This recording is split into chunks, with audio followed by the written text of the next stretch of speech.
بهمة حب الأنام. Electric cigarette এটাও সাধারণ সিগারেটের মতোই পান করা নাজায়েজ এবং গুনাহের কথা। আর উলামা ইকরাম এ সম্পর্কে স্পষ্ট ফতোয়া দিয়েছেন যে ইলেকট্রিক সিগারেট পান করাও হারাম।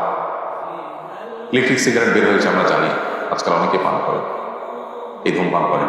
ইলেকট্রিক সিগারেট দিয়ে যদি ধূমপান করেন সেটাও নাজায়েজ হবে, কারণ প্রথমত ইলেকট্রিক সিগারেটে নিকোটিন থাকে, আর এছাড়াও সেখানে যে কেমিক্যাল, এই কেমিক্যাল থেকে অনেক সময় বেশ ভয়ঙ্কর বিষক্রিয়া হয়।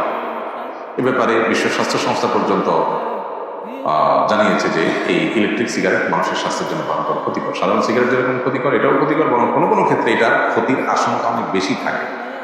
তো সেজন্য কাতার ভিত্তিক বিশ্ববিখ্যাত ফতোয়া ওয়েবসাইট মার্কাজুল ফতোয়া ইসলাম তারাও ফতোয়া দিয়েছেন। আরও আমাদের ফতোয়া রয়েছে যে সাধারণ সিগারেটের মতো ইলেকট্রিক সিগারেট পান করাও হারাম, এই ধূমপান করাও নাজায়েজ এবং গুনাহের কথা।